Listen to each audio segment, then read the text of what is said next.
Welcome to the Pulse by GRESB. I'm your host, Antonina Ivanova, associate in the infrastructure team at GRESB. We are diving into a topic that's rapidly gaining momentum across the infrastructure world: biodiversity regulation and what it means for infrastructure. I'm joined by two experts from CMS, Rebecca Roffe, a partner in planning, and Laura Gunn, associate in environment. We'll explore the drivers behind these changes, the risks and opportunities for investors and asset managers, and how the industry can stay ahead of the curve. Rebecca, Laura, welcome to the Pulse. It's such a pleasure to have you both with us today. Thank you. It's great to be here. Thank you so much for having us. To kick things off, let's explore the big picture. Why is biodiversity becoming such a big focus in the infrastructure world?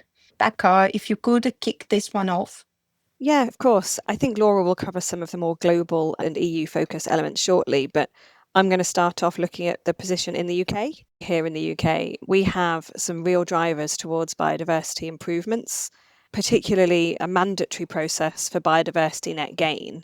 That's already been introduced for town and country planning applications, which will capture some of the smaller end of the scale of infrastructure. And that was introduced last year in February 2024. But we're also expecting mandatory biodiversity net gain to be brought in for big and nationally significant infrastructure projects in 2026. The consultation actually only closed last week. The government will be now looking at the responses from industry with a view to introducing that next year. And fundamentally what it does is it moves away from just having to mitigate the loss that you cause to biodiversity and pushing schemes to make a real tangible improvement to biodiversity. The current scheme requires a 10% uplift in whatever the current biodiversity position is for the development. And we expect that to be the same for bigger infrastructure schemes that come forward in future. Although, as I say, the devil's a bit in the detail because the legislation is expected and the consultation's only just closed. So it is now a mandatory requirement, or will be. But just to be clear, this is only in England at the moment, and the other devolved administrations are looking at it closely to figure out what they want to do in respect of biodiversity improvements. Thank you. That's really helpful framing. So, with biodiversity net gain now in place in the UK, are there similar approaches gaining ground globally? Yes, whilst BNG in the UK is a leading example, it's part of a broader global shift, and we're seeing increasing regulatory and policy momentum more widely due to the growing recognition that biodiversity loss is a systemic risk, and this is to supply chains, resilience, and even license to operate. So you've got the coming Montreal Global Biodiversity Framework, which was agreed at COP15, and at EU level you have the Nature Restoration Law and the Biodiversity Strategy for 2030, all of which include clear targets for jurisdictions to improve and mitigate biodiversity loss and basically reverse the damage that's been done. So in the EU, we are likely to see more BNG-style approaches emerge as part of national implementation of the Nature Restoration Law targets. Member states will be required to deliver concrete outcomes, including restoring 20% of degraded land and sea by 2030, with an overall target of 100% by 2050. And this is likely to drive habitat enhancement, ecological offsetting, and biodiversity accounting tools similar to those in the UK. Overseas, in Australia, Canada, and Southeast Asia, we're also seeing trials of BNG-style approaches, including biodiversity credit schemes, evaluation frameworks, and ecological compensation in planning strategies. In Ireland, while we don't have a formal BNG requirement yet, there is a clear shift towards ecological enhancement in planning and environmental law. The new Planning and Development Act in 2024 introduces mandatory biodiversity strategies to be adopted by local authorities, and it expands biodiversity screening in the environmental impact assessment process for larger development. While smaller projects still have to undergo biodiversity screening to assess whether an EIA is required based on risk, basically. Separately, in Ireland, we have the Wildlife Amendment Act 2023 in conjunction with the National Biodiversity Action Plan, which now requires public bodies to integrate biodiversity into decision-making and report annually on their progress. So we're seeing a bit of a trend here. Finally, the recently revised National Planning Framework includes a commitment to prepare a national restoration plan by 2026, and this is a requirement under the EU nature restoration law. This is likely to include proposed measures and incentives to achieve those nature restoration law targets. So that could include BNG style measures. All of this signals growing alignment with the UK and wider international trends, even if the terminology isn't yet net gain. Thank you a lot for an overview, Laura. It seems like there is a lot happening on biodiversity front in the world. But I wonder, what are the practical implications for infrastructure industry players? How are investors affected by this kind of regulation?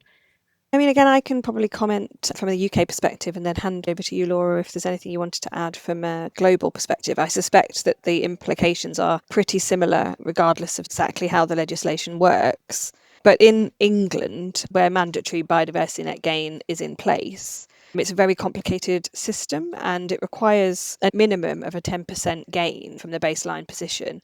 But the gain itself can be provided in multiple different ways. So it could be provided on your own development site or as a combination of some off-site gains that can be purchased from off-site landowners or maybe from kind of habitat banks or charities. And then as a last resort, you can buy credits from the government. Most of those, particularly the off-site habitat banks, they have to be managed for 30 years from when they're created.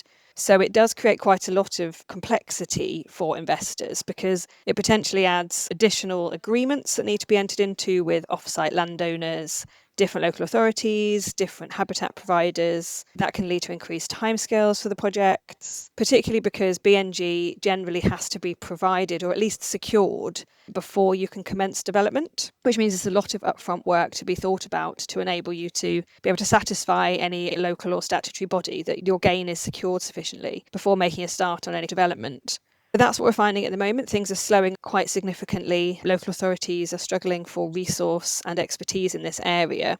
And that's where most of the burdens are falling at the moment for developers and investors. It really is an assumption now that there's some quite significant work needs to be done at an early stage. What I would say about opportunities, though, is that lots of our clients, particularly in the funds and investment space, are thinking about whether they can develop their own habitat banks, buying up land, leasing land, or even using land that their fund might have available already to actually provide carbon sinks or biodiversity sites or peatland restoration sites, and then selling them as units back into the statutory BNG system. That can make quite a lot of money. Those units are relatively high value at the moment because they're constrained and much needed.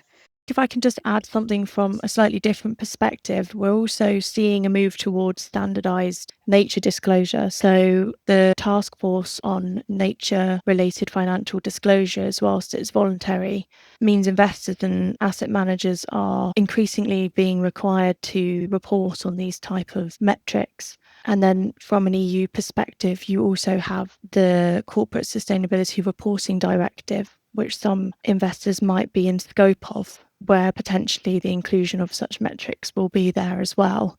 Thank you, Rebecca and Laura. With these increasing reporting requirements and more stringent regulations in terms of treating and reporting on biodiversity, how can managers and owners adapt to ensure that their assets remain compliant with evolving regulations?